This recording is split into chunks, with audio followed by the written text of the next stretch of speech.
Tonight on PhillyCAM Voices, we have 3 in-studio interviews produced by the fellows in the Community Journalism Program. The PhillyCAM Community Journalism Program is a 6-month-long program where participants receive training in media production and build a portfolio of journalistic video pieces produced for television. Our guests this evening are Shanay Rowe from Philadelphia Family Pride, Daniel Lord from Rock to the Future, and Marie-Monique Marthol from the Germantown Residents for Economic Alternatives Together. Good evening, and thank you for tuning in to PhillyCAM Voices. I'm your host, Angelica Sanders.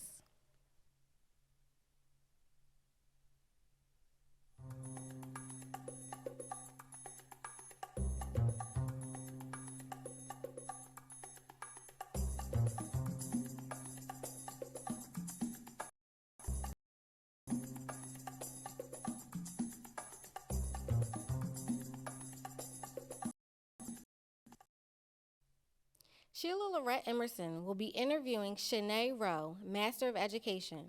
Shanay is a revolutionary LGBTQ leader and advocate, a doctoral candidate, and the Assistant Director of Philadelphia Family Pride. Welcome to the studio, Sheila and Shanay. Thank you so much for joining us. I'm so excited, so I just want to jump right in. Philadelphia Family Pride, please tell us about it. Philadelphia Family Pride is a nonprofit. We offer educational, social, and community programming to Philadelphia LGBTQ plus families. We also do some programming in the surrounding counties. So some examples are social events. We did a Winter Wonderland event for the little ones to get them out of the house while everybody's locked in because of the weather. We do a lot of educational events. We host an annual conference where you can join different seminars from everything such as family planning to LGBTQ plus affirming schools for your children. And then we also get very much involved in the community programming, such as being a part of the Pride celebration that Philadelphia successfully hosted last year. And Philadelphia Family Pride, what was the reason for it being created? What's it being? What's the purpose of it? Oh, Philadelphia Family Pride has been in existence since the 90s. So long before my time of really being involved in community advocacy. It's my understanding it actually started off as a parents group, parents getting together, doing play dates with their children, and grew into something much bigger and much more amazing. They saw a need in the community, and they decided to fill it, which is pretty much how our advocacy and activism should be led. Okay, I love that. How did you become involved with Philadelphia Family Pride? So last year, Philadelphia Family Pride decided to expand a bit. Previously, they had an executive director, but there was no assistant director. So they decided to expand programming and be able to have a bit more manpower to do more things in the community. They were going to create this position. And I reached out to them, and they reached out back. I met with the board chairs, and it was a good fit for everybody involved. Okay. And then I also understand that you're working on your dissertation. You're about to become Dr. Shanay Rowe. So what are you studying, and how does Philadelphia Family Pride, your work, impact your research? Yeah, so that ties back into how I got involved with Philadelphia Family Pride in the first place.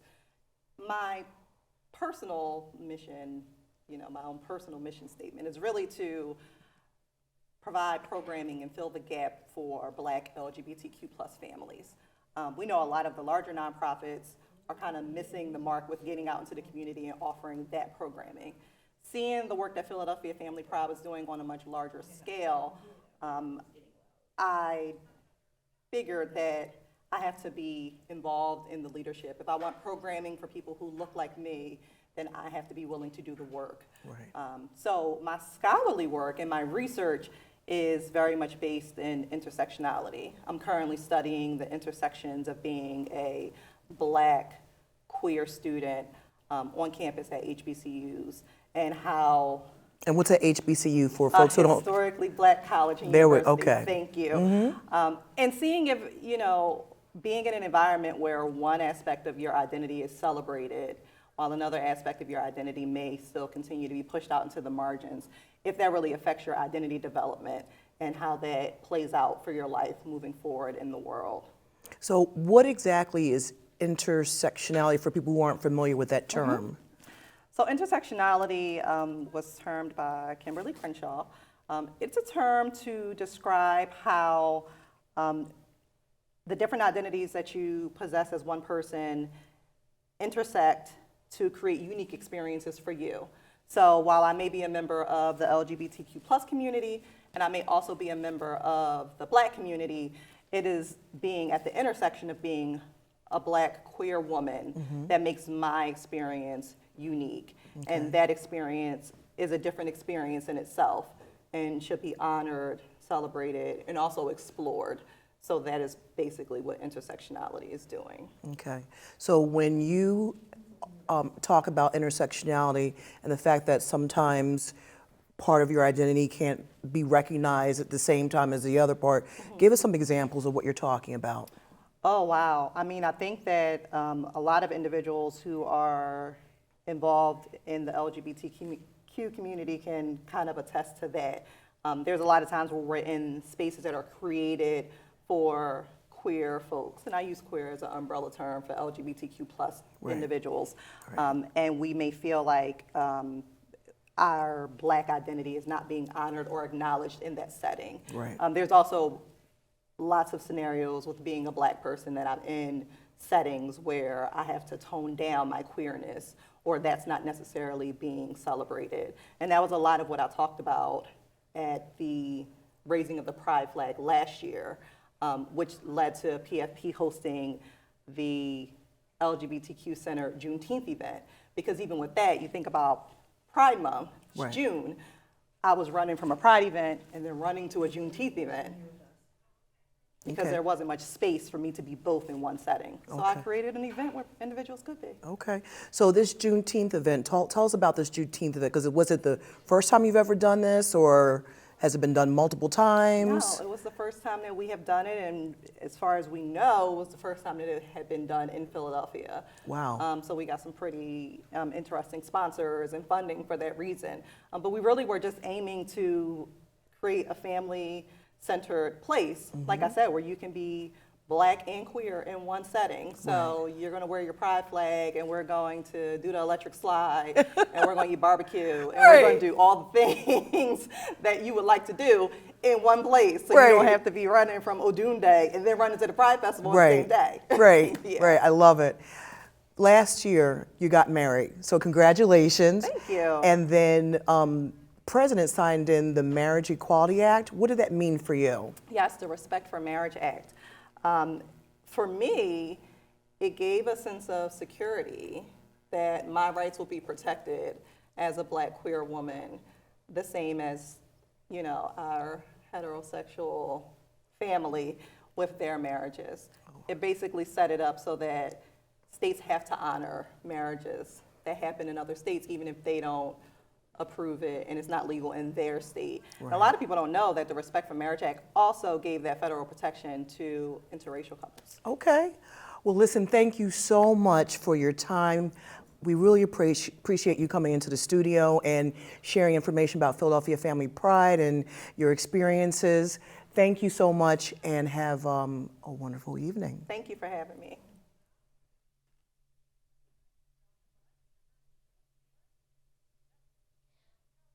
For our next interview, Barbara Ellis will be talking to Daniel Lord, Operations Manager at Rock to the Future.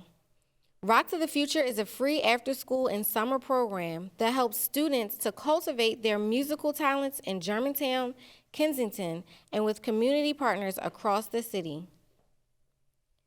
Welcome to the studio, Barbara and Daniel. Hi, Daniel. Thank you so much for joining us here in the studio. I really appreciate it. Now, I am particularly interested in the kinds of programs that help young people develop their skills, find their voices, and I know you've brought some wonderful photos to tell us about your program, but please tell us a bit about Rock to the Future. Yeah, thank you so much for having me. So, like you said, my name's Daniel Lord. I'm the operations manager for Rock to the Future. Rock to the Future is a Philly-based nonprofit that was established in 2011, and our mission is to provide positive youth support to students through free music programs. So we offer 100% free music programs a variety of different ways. We have 2 major after-school programs that we do. One of them is based in Germantown, and the other was based in Kensington. And then we also are lucky enough to partner up with a number of schools throughout the Philadelphia School District with our mobile music programs. And so I believe we have 14 schools in that program, and then we also do 2 summer programs. And so through this, in this past year, we were able to reach over 700 students in the city of Philadelphia.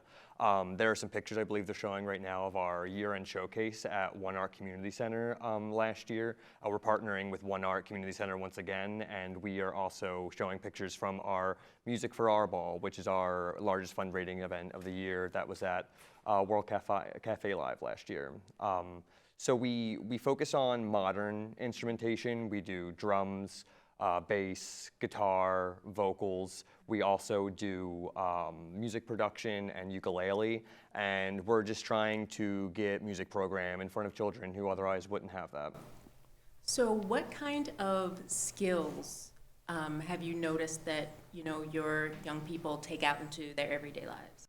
That's a great question. So while we are a music program, Rock to the Future, you know, definitely music forward, the main mission we have is just to teach life skills to our students and give them other things they can take away besides the music. So we have a youth engagement coordinator that teaches mindfulness and meditation to the students. We also have our Ready for the Future instructor, whose entire job is to prepare the students in ways outside of music, whether that be academic tutoring or FAST for Help, college, and trade school applications. So we're really trying to kind of hit them on all the bases. And what age range? So our programs currently are for students grades 6 through 12. And you have school year programs, Germantown and Kensington. Are those same programs that run during the summer? Yes, so this is the first year we actually combined our music core after-school programs and summer programs. So now those programs run year-round out of the same location. So in Germantown, that is Roosevelt Elementary and Middle School, and in Kensington, that's at Kensington High School. And I know that you have an anti-violence component. Can you tell me a bit more about that? Sure. So one of our big initiatives this year has been really focusing on the anti-violence and the restorative justice sector. This year we started programmings at the Juvenile Justice Services Center in West Philadelphia. We now run mobile music programs out of there. We also just started the program in Germantown at the Juvenile Justice Center. It's their intensive prevention services program. So we work both there at those locations in anti-violence, and then we actually were just awarded a grant this year to hire an anti-violence coordinator to work at both of our after-school locations. So I know that, you know, you work, you know, help seniors, you know, high school students kind of develop their skills and launch them, you know, and, you know, as they move on to trades or different colleges. But overall, like, what's your impact? What's the goal of the impact of the program? So 100% of the students who go through our program graduate high school and go on to post-secondary education. So that's really kind of one of our big things. And then also just staying in touch with our alumni and keeping involved with them. So I know that the Bacon brothers, Kevin Bacon and his brother, the music group, they came to Rock to the Future, and it's a Philly thing, kind of got launched there. Tell me, how did that come about? So that kind of blindsided us. They reached out to us, Kevin Bacon and the Bacon brothers. They work through a organization, 6degrees.org is their nonprofit, and they had this song. They're from the Philadelphia area, and they wanted to get Philadelphia students involved. So they looked online, I guess, and found a Philadelphia music nonprofit, and we're lucky enough that they selected us, and we went to a recording studio with the students and them, and they recorded on the track. And then we've also done some live performances and just have been really lucky to work with Kevin Bacon. It's been great for the organization. So I know you're a multi-instrumentalist, drums, like all the things. I listened to your project online. How does your work as a musician affect, how you Sure, work with the yeah. program? So I'm a drummer first. I've been playing drums for 20 years, but I play guitar and bass and a little other things. And for me, not that I wasn't supported when I was younger, but it was kind of taught to me that I should go to school for engineering, and get a job that pays a lot of money, and music isn't a viable career. And I went down that path for a little bit, and it was really, it was tough for me, And so now one of the big causes that I like to fight for is to let kids know that you can be a musician. There are a lot of ways, you don't have to be Led Zeppelin or whatever. You can be a studio musician or a production. You can be an instructor. And so I think it's just really important to let kids know that if they're passionate about music or another art form, you don't need to let capitalism beat it out of you. You can follow your dream and you can still make a living. And are they just doing programming? I know you have the music programs, but then, you said there's a production component as well? Yeah, we were actually really lucky. Just last week, just this past Friday, we opened a recording studio at As I Plant the Seed. We crowdfunded the money for it and built it, and it's to teach students music production. So now this is a space that they have in Hunting Park that they are able to use for free, and we're teaching music production out of it. And it's just, a lot of kids are interested in that now, and it's kind of the way that music is going. So it's exciting to be getting into it. That's amazing. Well, I thank you so much for coming and spending time with us and sharing more about your program. I guess if people want to reach out or learn more, they can find you at rocktothefuture.org. Yeah, that's it. Rocktothefuture, all spelled out.org. Okay. Well, thank you so much, Daniel. Great, thank you. Thank you.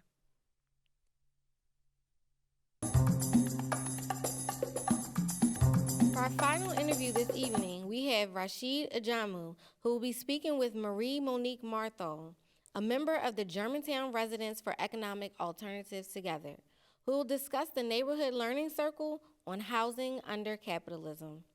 Welcome to the studio, Rasheed, and Marie-Monique, thank you for joining us on Zoom. Marie, it is so good to have you in conversation today. Thank you for joining us again. And I just want to jump right into it. So what inspired Great to have a housing circle, to have a learning circle around housing? Not only recognizing all of the changes that are happening in Germantown, but also recognizing that if we organize ourselves, if we learn together, we can certainly gather people power to have an impact on housing and to co-create the type of Germantown that we envision and that we know is possible. So this was an engagement, a tool of engagement. People see changes in the neighborhood and don't know necessarily what to do about it, whether they like it or they don't, So equipping ourselves with the information and leaning on one another to learn.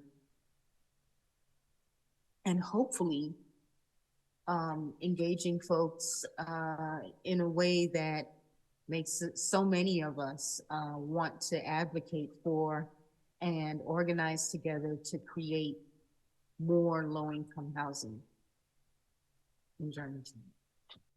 And what does housing in Germantown look like right now, and how could it look? Currently, for people who are renting, it represents a dire situation in that the major increase in rentals and cost of renting an apartment is just out of reach for so many long-term Germantown residents. And that's so with the new developments, or the new apartment buildings that are being constructed, but it's also affecting existing housing. And that the cost of rent is just increasing significantly all around. Do you know what rent usually runs in Germantown? I don't know what the average rental is. I have anecdotal stories from folks who rents have gone up by several $100s. And I know about certain apartment buildings that were quite affordable that are really not in the range of the average Germantown income. And how do you envision housing to look like? So again, you just explained what housing looks like currently, but how could it look?